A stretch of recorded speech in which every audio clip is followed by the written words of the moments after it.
Muy buenas noches, Héctor Aguilar Camín. ¿Qué pasó, estás? Leo? Muy bien. En esta ocasión nos acompaña nuestro amigo, qué gusto tenerte aquí, Macario Esquetino. Muy buenas noches, gracias Leo. por venir. Buenas noches. Y desde Nueva York, Jorge Castañeda. Jorge, muy buenas noches. Hola, Leo, Héctor, Macario, buenas noches.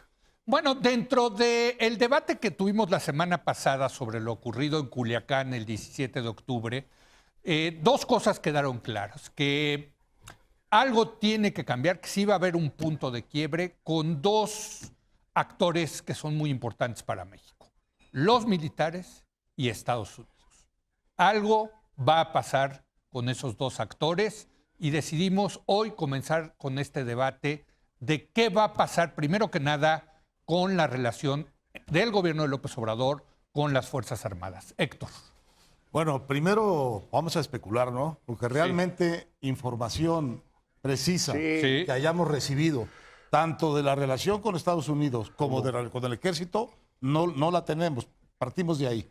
Es la hora de especular, como dice Jorge.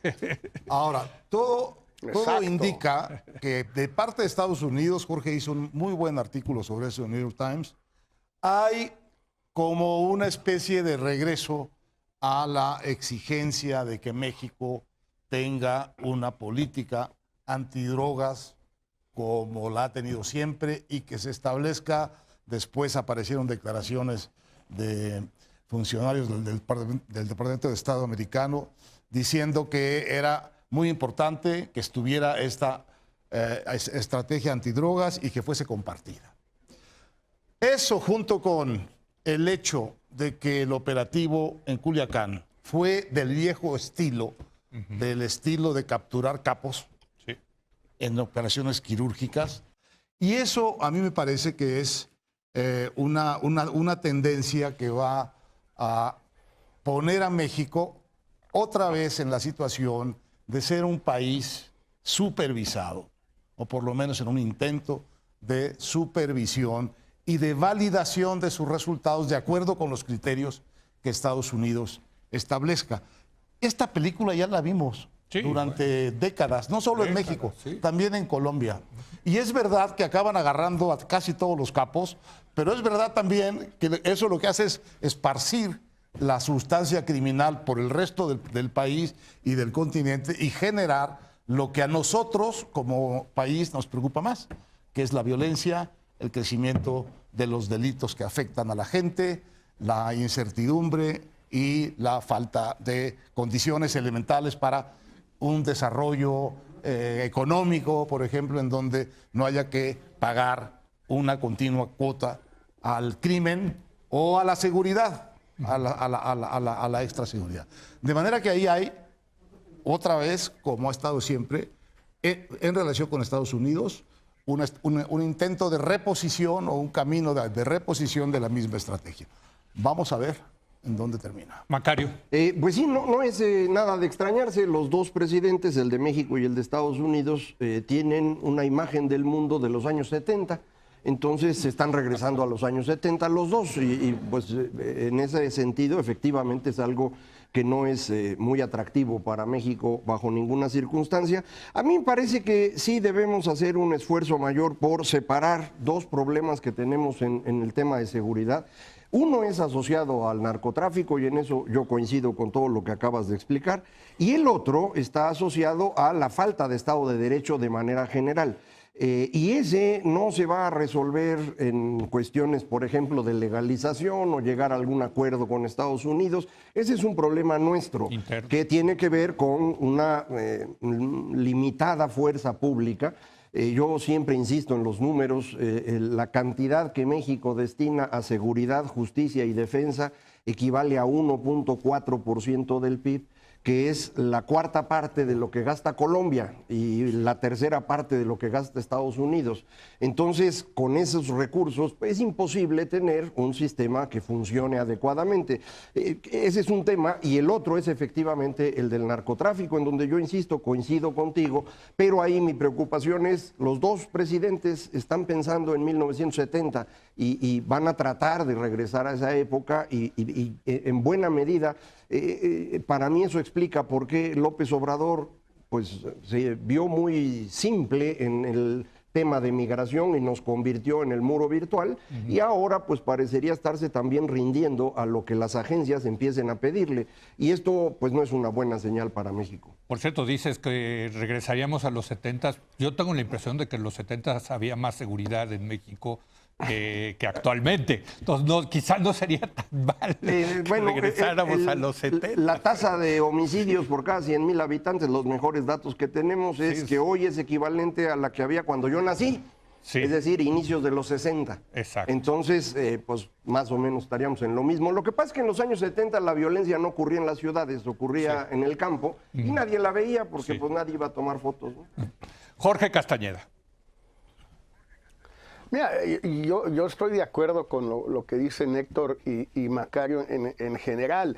El problema que hay que agregar quizás es que López Obrador había dicho, y parece que incluso lo había puesto en práctica, que iba a abandonar la estrategia anti-capos, anti-kingpin, y dedicarse más bien a otro tipo de labores de perseguir al crimen organizado, el narcotráfico, el derecho de piso, etcétera, pero ya sin la estrategia norteamericana de ir por los capos, justamente por lo que decía Héctor, y que está muy demostrado en muchos ensayos y artículos y libros desde hace 12 años, a saber que si vas sobre los capos y capturas a algunos, lo único que haces es dispersar la violencia geográficamente e incluso por tipo de delito, mas no reduces el poder de los cárteles, del propio narco. Y López Obrador en Culiacán abandonó esa estrategia de ya no ir por los capos. Hizo un operativo, como dice Héctor, calcado, y así le fue. Calcado de los operativos que había antes, claro, con dos problemas adicionales, que ya no están los que sabían hacer todo esto, en particular el almirante Xu, que renunció hace algunos meses, que era el que llevaba los operativos con Peña Nieto, y segundo, que es evidente que no hay la fuerza viva disponible para llevar a cabo con éxito el tipo de operativos que se llevaron a cabo con Calderón y con Peña Nieto, independientemente de otras consecuencias que podían tener. Lo único peor que un operativo sangriento, inútil, optativo, que funciona, es un operativo sangriento, inútil, evitable, que no funciona. Y eso es lo que tuvimos en Culiacán. Pero, a ver, es que a mí me resulta, tengo que decirlo, muy frustrante porque vamos a cumplir 10 años en este programa. ¿Y cuántas veces hemos hablado de esto, Héctor? Bueno, tú has sido muy elocuente diciendo que esta es la peor guerra que nos ha impuesto Estados Unidos en la historia de México. Sí, ahora, yo no estoy seguro de que estemos hablando hoy del mismo problema de inseguridad vinculado al narcotráfico de que hablamos en el principio de esta guerra. Sí. Porque ha cambiado. No sí, claro que ha cambiado. Que apenas revisas un poco el panorama, te das cuenta que México y Estados Unidos deberían tener o tienen implícitas o explícitamente intereses muy distintos en por qué librar esta guerra. Estados Unidos lo que quiere es contención para el narcotráfico, mediante la captura de los capos para que no pase droga a Estados Unidos. Muy hipócritamente, porque la droga sigue pasando. Muy hipócritamente. Jorge acaba de escribir un libro fantástico en donde analiza justamente el tema de la hipocresía americana a propósito de su política antidrogas. Y sobre todo muy eficazmente porque no han dejado de llegar 1 kilo de coca. No. Ahora está llegando esta otra cosa que es el fentanilo, que es una cosa realmente muy siniestra, y vuelve a poner las alarmas sobre contener. Pero para México, probablemente el interés de México no sea combatir al narcotráfico, sino combatir los delitos que más afectan a la sociedad mexicana, que más afectan al pueblo mexicano, a las comunidades, a las familias, a las ciudades, a los negocios. Y ese yo no creo que sea el narcotráfico el que lo afecta más. Yo, como candidato, diría que el crimen más opresivo y que habría que poner en primer lugar para combatirlo en México es el derecho de piso. Acabo de reproducir parte de la narración que hizo de Mauleón. De Mauleón, de lo que pasa en Celaya. Todo el mundo paga derecho de piso, el 95% Hasta de las tortillerías, de las carnicerías. Hasta las iglesias. Y hasta 20 iglesias. Sí. Bueno, ese delito es el delito que debería ser prioritario para la estrategia de seguridad de México. De hecho, este delito es una cuestión políticamente muy importante, porque de lo que se trata es que los criminales sustituyen al Estado, son los que cobran los impuestos, es la peor de todas. Son los que distribuyen justicia, son los que controlan la paz dentro de un cierto lugar. Efectivamente es un fenómeno distinto el de hoy y el que teníamos cuando arranca esto en 2006, diciembre de 2006, que en ese entonces es originalmente un ataque de Calderón a la violencia específicamente en Michoacán, que fue muy exitoso, porque si recuerdan, 2007, el año siguiente, es el menos violento en toda la historia. Sí. Es hasta 2008 que esto empieza a cambiar. Empieza esta persecución directamente de los cárteles y de los líderes de los cárteles, y el resultado que vamos a tener es la destrucción de todos estos grandes líderes. En ese momento necesitábamos pasar a la segunda etapa, que consistía precisamente en esta fuerza local de seguridad pública que evitara que estos grupos empezaran a dedicarse a otro tipo de crimen. Y esto se nota en la gráfica de la violencia, cómo va reduciéndose al final del sexenio de Calderón. Y el problema es que cuando entra Peña Nieto, mueven seguridad pública a manos de gobernación, el señor Osorio Chong la pone a un lado, no se vuelve a invertir en desarrollo de la Policía Federal, y entonces tenemos un repunte de la violencia hacia mediados de 2015, que ya no tiene que ver con narcotráfico esencialmente, sino con todo tipo de delitos. Hay narcotráfico, pero hay muchos otros.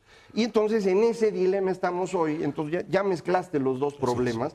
Al deshacerte de los grandes líderes de los cárteles, te has ido quedando con gente, digámoslo así, de menor capital humano, menos inteligentes, menos preparados, mucho más crueles, que son capaces de controlar pedacitos muy pequeños de territorio y por lo tanto están en guerra continua. Entonces requieres una estrategia totalmente distinta y por eso, pues a lo mejor, decía Jorge, estaba bien la idea del señor López Obrador de ya no irse sobre los líderes. Y ahora pues tenemos de las dos, con un cambio a Guardia Nacional que todavía no está bien hecho, con menos recursos disponibles para seguridad. Entonces el asunto no se ve muy bueno. Para ahora, mencionaba Héctor el caso de Celaya, y me parece muy interesante el caso de Celaya, porque ahí no está involucrado el narcotráfico, ni de origen, ni lo que está pasando ahorita. Es el cártel Santa Rosa de Lima, que se dedicaba al huachicoleo, es decir, al robo y la venta de combustible ilegal. Los apretaron por ahí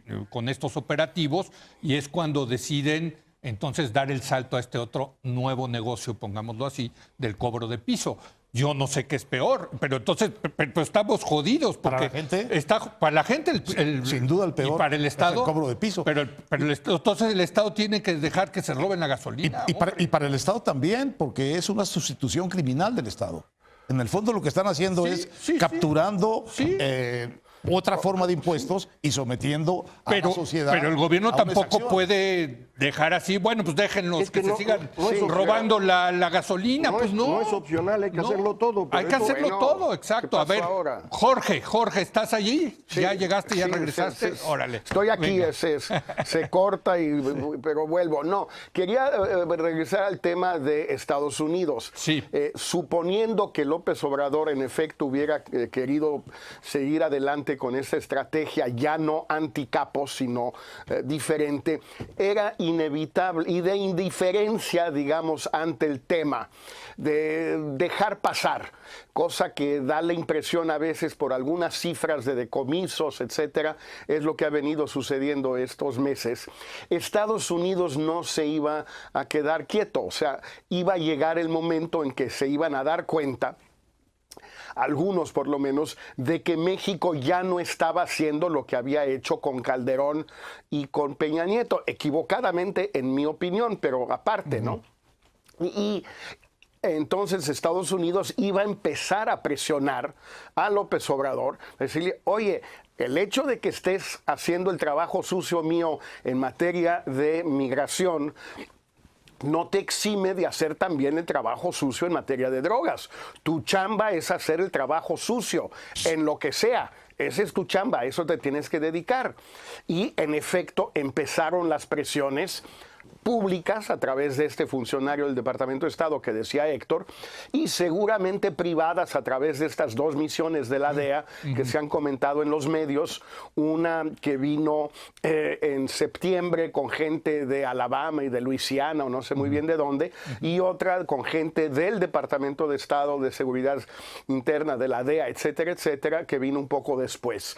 Pero es obvio que esto no iba a ser sostenible sin un enfrentamiento con Estados Unidos. Y como López Obrador le tiene terror a Trump, pues cuando llegó o cuando llegará ese enfrentamiento se va a doblar. No tengo la menor duda al respecto. Ahora, mencionaba aquí, Héctor, que estás escribiendo un libro sobre la hipocresía de Estados Unidos en esto, porque, bueno, pues se puede comprobar empíricamente, con números, con datos, que esta estrategia que le han impuesto a Colombia y a México no ha funcionado. La droga sigue entrando a raudales a Estados Unidos. Y no la hacen igual en Estados Unidos. En eso consiste la hipocresía. Exacto, la claro. La hipocresía consiste es que exigen a unos lo que no se aplican a ellos. Pero entonces, ¿por qué México, digo, y es de sentido común, no va y les dice, mira, acá están los datos? Por más que hacemos lo que tú nos pides, tú sigues consumiendo un chorro de drogas. No está sirviendo tu estrategia. Claro, ellos salvan la cara diciendo, apretando a México, ¿no? No apretando en Estados Unidos. Entonces, un comentario, pues claro, Jorge. Pues sí. Ese argumento de que ustedes, los norteamericanos, marihuanos, pues, pachecos, bueno, ese argumento no funciona. Tiene medio siglo ese argumento. Sí. No es nuevo. La responsabilidad compartida no es un invento de Calderón ni nada. Todas esas son mentiras. Esto se remonta a Echeverría e incluso a Díaz Ordaz en la famosa Operación Intercepción de 1969. El problema es que tú no convences a los norteamericanos con argumentos, porque te dicen o te podrían decir con algo de razón, ¿y qué tiene de mala la hipocresía? No la subestimes, puede ser muy útil. Entonces, ¿quiénes van bien y quiénes van mal? Bueno, pero entonces podrías reaccionar siendo tú también un hipócrita y decirle, sí, con mucho gusto te vamos a arrestar a los kingpins, a los capos, y no arrestarlos, ¿no? Eso hicimos durante mucho tiempo. Exacto, a veces exacto, funciona, a veces no funciona. Yo creo que en las circunstancias actuales en las cuales el Estado mexicano ha perdido el control del territorio en muchas regiones, no necesariamente sería una muy buena idea. Necesitarías tener algo para sustituir, no tienes esta fuerza pública y creo que además hay aquí un fenómeno político muy relevante. Los dos actores políticos que pueden oponerse a este proceso de concentración del poder que ha iniciado el nuevo régimen son precisamente el Ejército y Estados Unidos. Ya todos los demás han sido controlados. Entonces, justo estos dos temas los se mercados, convierten... los mercados. Sí, pero los mercados te dan un golpe económico que solamente cuando se convierte en una pérdida de popularidad es algo relevante. Correcto, como se ve al día de hoy, sí, son más difusos. Creciendo cero la economía, el señor sigue teniendo 70% de popularidad, entonces eso no es problema. Pero Estados Unidos y los militares sí. Y son contrapesos de verdad. Esos son los únicos contrapesos que quedan en este momento. Entonces, esto hay que incorporarlo en la ecuación para entender las decisiones del señor López Obrador. No es un asunto trivial. Él los tiene enfrente, no se puede pelear por completo con ellos y creo que el asunto de Culiacán sí lo metió en una dinámica para él muy peligrosa. Ahora, en el caso de Estados Unidos ha demostrado el presidente que sí, no sé si le tiene miedo, pero le tiene respeto al presidente de Estados Unidos y a Estados Unidos. Vamos a hacer una breve pausa y regresamos con el otro actor, con los militares, ¿no? Que creo que también juegan en esta ecuación, como tú dices, de contrapeso. Hacemos una breve pausa y regresamos en un momento más.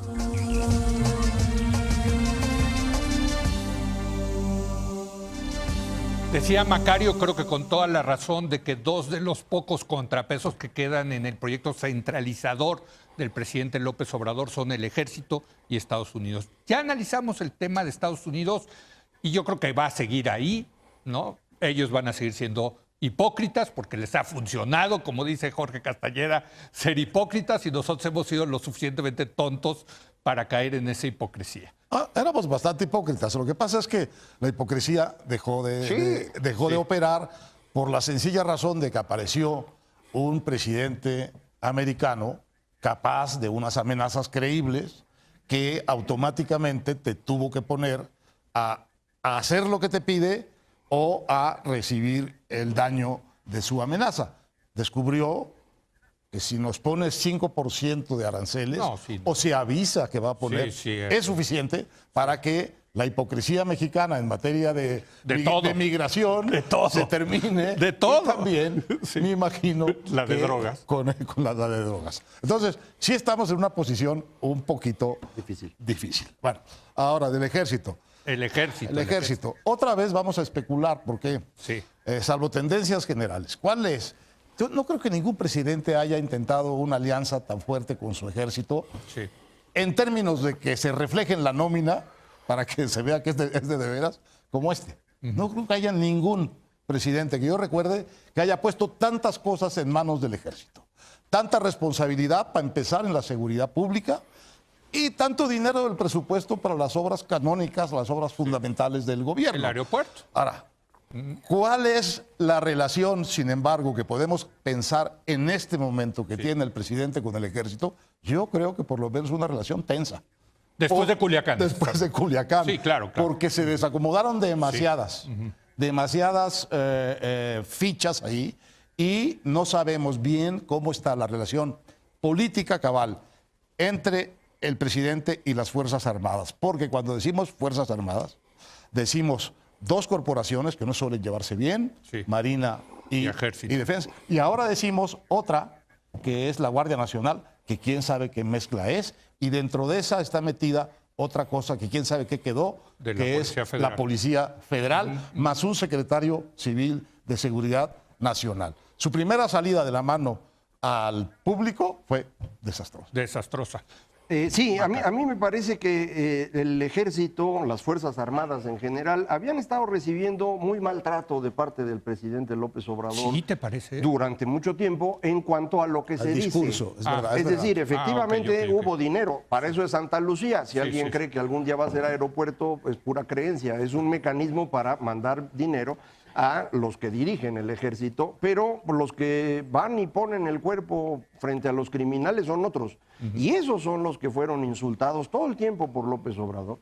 Y ahora con el evento de Culiacán... ¿Dices antes de que llegara a ser presidente? Desde antes y durante la presidencia, o sea, ya ha maltratado permanentemente a las fuerzas de seguridad. No me lo presidente, parece. en los discursos, échale una revisada. Siempre los ha insultado, los menosprecia. Y ahora con el asunto de Culiacán, pues estamos en un problema mayor, que nadie quiere hacerse responsable, curiosamente. Primero decía el presidente que él sabía, luego que él había decidido, luego que nunca supo nada. Ya se parece al señor Trump, al que no le avisan cuándo van a agarrar a Abu Bakr para que no vaya a salir con batea de babas.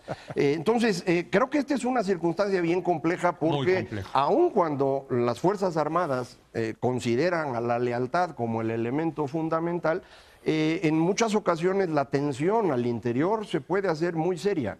El general secretario pudo haber negociado con el presidente pues mucho de esto del reflejo en la nómina, pero los de abajo pueden estar pensando distinto. A la Marina la sacaron de lo que hacía y hacía mejor que el ejército, que era precisamente estos golpes quirúrgicos. Y la Guardia Nacional es una pachanga espantosa. Entonces, yo sí creo que está en una circunstancia bien complicada. No estoy diciendo en absoluto que vaya a haber un levantamiento militar. Me refiero a que no es fácil en este momento la relación entre el presidente y las Fuerzas Armadas, me parece. Tú hablabas del valor de la lealtad, yo creo que también está el valor de la honra, que es muy importante en el tema militar, y quedaron deshonrados después de esta, porque fue un fracaso, una derrota, y además yo agregaría que se fueron con lo más sagrado para ellos, que son sus familias. Y eso sí no lo habíamos visto, por cierto. Se fueron contra sus familias. Yo creo que eso le va a costar caro de muchas maneras al cártel de Sinaloa. Jorge. Le debe costar caro. Sí, yo creo que también hay un problema de fondo, Leo, creo que es la naturaleza, la ubicación del ejército, de las Fuerzas Armadas en México, no corresponde ya al tipo de país que somos, ni de riqueza, ni de educación, ni de urbanización, ni de nada. Primero, somos el único país de América Latina, Venezuela y Cuba pues son esas aberraciones que no cuentan mucho, con un secretario de la Defensa Militar. Sí. Todos tienen civiles, incluyendo los que les gustan los militares como Chile, Argentina, Brasil, etc. Es una aberración, primer punto, ¿no? Segundo, hay 2 secretarías que hace que en efecto pues tiendan a tensionarse o a pelearse. Es otra aberración. Tercero, los militares en México viven totalmente segregados, apartados del resto de la sociedad, en sus unidades habitacionales, en sus campos militares, no aparecen uniformados en las calles, los cines, los restaurantes. Bueno, es que la ley dice que no. Pues esa ley, al igual que otras 6.382 leyes en México, se pueden cambiar. Sí. Porque si hay un país en el mundo donde cambiamos las leyes y la Constitución es México. Entonces, ese cuento es especialmente absurdo, ¿no? Entonces, ¿qué es lo que sucede? Tenemos una ubicación y una situación del ejército totalmente disfuncional, totalmente anacrónico, que hace que sea muy difícil manejar todas estas tensiones. No hay desacuerdos, nadie discrepa de nadie, no sabemos qué piensa el general secretario, qué piensa el jefe del Estado Mayor no presidencial conjunto, qué piensa el comandante de la Guardia Nacional, el de la Marina. Todo eso es opaco, todo eso es reservado, y además no está sujeto el ejército, es la última aberración, o las Fuerzas Armadas, a los criterios de transparencia, de rendición de cuentas, de auditoría a los que estamos sujetos todos los demás mexicanos.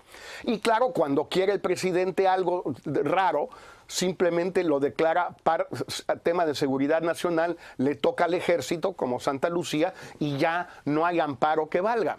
Bueno, todo eso en un país del siglo XXI, como con el PIB per cápita de México, etcétera, etcétera, es aberrante. Ahora, decías, es un mundo separado de lo civil, hay mucha reserva, mucha opacidad, y eso lleva, Macario, a que estemos especulando qué está pasando hoy adentro del ejército. Podemos especular de que han de estar enojados, de que se han de sentir avergonzados por lo de Culiacán, pero al final del día son especulaciones. El hecho real, también hay que decirlo, es que cuando se decidió el Gabinete de Seguridad parar el operativo y liberar a Ovidio Guzmán López, los militares aceptaron, ¿eh? ¿No? Ese es un hecho. Sí, indudablemente. No sé quién lo decidió. Me imagino que debió haber sido el presidente, porque no creo que le hubieran hecho caso al señor secretario de Seguridad Pública, porque pues es otro florero, como tantos que tenemos en el gobierno federal. Entonces debe haber sido efectivamente una orden presidencial que ahora el señor pues está escondiendo y dice yo no sabía nada. Sí. Pero es una buena noticia que estén todavía los militares, desde luego, obedeciendo a su comandante en jefe. Llevan 100 años así. Sí, bueno. No toda la vida, pero 100 años de que respetan al comandante en jefe. El asunto es si lo van a seguir haciendo permanentemente a cualquier costo. Porque durante todos estos 100 años a los que me refiero, el ejército daba lealtad a cambio de recibir ciertas cosas que fueron muy importantes, entre otras las que acaba de decir Jorge. Somos changarro aparte, no nos toque. Entonces, y no changarro, o sea, tenían prebendas muy importantes el ejército, ¿no? Héctor. No son 100 años de disciplina militar. Son 106. Son 90, porque en realidad... La última rebelión. La última rebelión la de 29. Es de 29. Sí. Bueno, chiquismiquis de historiador. Bueno, yo creo, de todo lo que estamos hablando, lo que debemos estar seguros es de que hay un proceso de reacomodo muy profundo. Sí, debe de haber, sí, claro. De reacomodo político, de reacomodo institucional, y que están empezando a tropezarse porque efectivamente es un reacomodo muy profundo. Sí. ¿De verdad vamos a tener un ejército capaz de construir un aeropuerto de tamaño internacional? Yo no lo creo, pero no lo sé. ¿Cuáles capacidades de contratación adquirirá el ejército para negociar como entidad gubernamental con quien sí pueda hacer un aeropuerto. No lo sé. ¿Le van a dar hasta allá esas facultades? No lo sé. Tiendo a pensar que no, pero no lo sabemos. ¿Cuál es el nuevo acuerdo? Cuando dice el presidente, los marinos a las costas, ¿qué es lo que está diciendo? Los sacó de Guanajuato, donde urgía que estuvieran, porque ahí sí urgía perseguir a un señor que tiene aterrorizada la región que se llama El Marro. Sí, la de Santa Rosa de Lima. Y ya lo tenían. Varias veces lo han tenido cerca. Y lo saca a las costas. Yo no sé qué quiere decir eso. Pero si de veras se van a ir los marinos a las costas, lo que está diciendo el presidente es que van a hacer unos trabajos relativamente triviales en materia de seguridad y de ocupación territorial del terreno. Porque ¿a qué costa se van a ir? ¿Se van a ir a Quintana Roo? ¿Se van a ir quitando el Sargazo en Quintana Roo? Bueno, a quitar el Sargazo. Sí. Hay demasiadas costas y muy pocos marinos, ¿eh? Sí, o sea, no te alcanzan los marinos bien. Sí, la vaquita marina allá arriba entonces, también está. ¿Qué es lo que está diciendo? Y luego la Guardia Nacional, ¿cómo es que va a acabar siendo la institución otra? Bueno, todo eso es un gigantesco cambio de lo que el gobierno suele decir que ya pasó y que la verdad apenas está empezando a verse. Por una parte, la profundidad del cambio y por otra parte, el poquísimo terreno que llevas recorrido para medio lograr eso que te estás planteando. Tú mencionabas... Hay una gran incógnita adelante, ¿no? Sí, y tú mencionabas algo que es muy importante, que es la Guardia Nacional, que yo creo que en Culiacán lo que demostró es que sigue siendo una entelequia. Le iban a dar una primera victoria, ¿no? Por cierto, el general Rodríguez Bucio fue comandante de la zona de Culiacán, de Sinaloa, sabía lo que podía pasar en esta región. Y bueno, pues fue un fracaso, no solamente el ejército, sino el primer gran operativo de la Guardia Nacional fue un fracaso. Y digo, eso nos lleva a pensar que sigue siendo una entelequia este tema de la Guardia Nacional, ¿no, Jorge? Pero ¿por qué iba a ser otra cosa? Pues, a ver, Leo, es que ahí hay una incógnita. Hay una grabación que reproduce ayer la jornada de un general hablando en un desayuno, pero parece que esta sí es auténtica a diferencia de otras, que da algunas cifras de despliegue que, por lo que yo había leído antes, se me hacen un poco exageradas, que son 70, 80 mil efectivos desplegados en un momento determinado. Yo había escuchado más bien 50, 60 mil, pero bueno, no es... A lo que voy, creo que sí son más bien 50, no lo que dice este general. Pero en todo caso, si no ha habido, y eso creo que Jope también lo ha dicho, si no ha habido una entrada en funciones de nuevos reclutas de la Guardia Nacional, no ex policías o ex militares o ex marinos cambiados de uniforme, sino nuevos reclutas, gente que fue reclutada este año, que fue formada este año y que entró en operaciones ya de campo ahora. Si no es el caso, entonces algo así como la mitad de la fuerza viva desplegada en cualquier momento está dedicada a perseguir, a cazar hondureños. Pues si tú pierdes la mitad de tus efectivos, a la migración, pierdes a la mitad de tu fuerza o a la tercera parte si prefieren, pues es abrumador. ¿Cómo le vas a hacer para combatir los mismos males, los mismos adversarios, los mismos retos con la mitad o la tercera parte de tu fuerza o las 2/3 partes de tu fuerza? Es imposible. Y ese es el drama de la Guardia Nacional, que claro, no nos dan cifras porque mencionan totales, pero del total que mencionan nunca dicen cuántos son nuevos reclutas, pero nuevos de verdad. Pues no sabemos.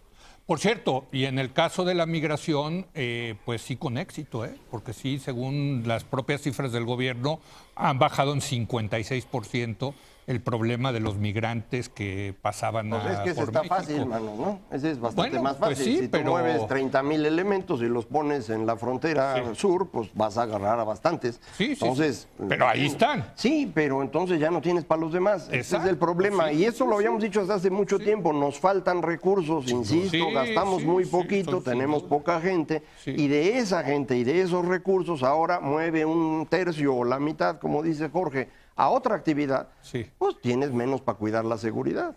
Ahora, esto que dice Macario se complica porque el presidente lo que cree que hay que gastar para efectos de seguridad no es en esto que tú dices, de las fuerzas de seguridad y de la justicia, No. sino en la pobreza, en los programas sociales. Y el dinero que le sobre no lo va a venir a invertir a estas otras instituciones, sino lo va a ir, como lo ha estado haciendo, derivando hacia allá, pensando que a la vuelta del tiempo, ese dinero que va a comunidades pobres, a jóvenes que no tienen futuro, etcétera, puede ser un gran colchón que evite el reclutamiento criminal.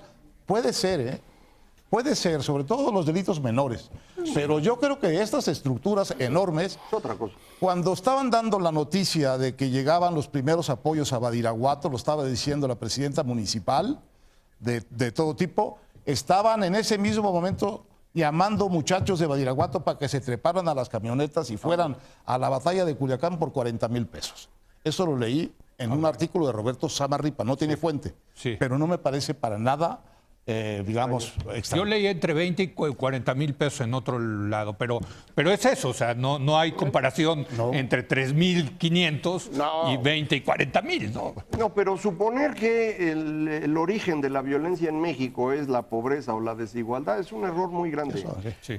Yo no conozco evidencia empírica que asocie estas cosas. Lo único que encuentra uno si le busca mucho a estudios serios es que hay cierta correlación entre delitos patrimoniales, es decir, robo, con extremos de pobreza. o de desigualdad. Pero la correlación con delitos violentos, con delitos contra la vida, eso yo nunca lo he encontrado en ningún estudio. Eso es una creencia que para mí es una muy mala señal de parte del gobierno, porque lo que está haciendo es criminalizar a los pobres. Nos está diciendo que los pobres, por ser pobres, son los criminales. Eso no es cierto. Es decir, eso va exactamente en contra de lo que uno supondría un gobierno de izquierda propondría. Pero pues ya ven que esto es una cosa rara, ¿no? Un último comentario, Jorge. Pues mira, ojalá podamos ir avanzando hacia un cambio más de fondo sobre el papel de las Fuerzas Armadas en la sociedad mexicana, cambiando las costumbres, las tradiciones y las leyes si es necesario. Ojalá haya ya un esfuerzo por discutir realmente qué es lo que quiere hacer el gobierno, estrategia anticapos o no. Porque es fundamental. Yo estoy de acuerdo con todo lo que dice Macario de que hay otros delitos y otros problemas, pero la fuente de todo, el principio de todo, es el narco.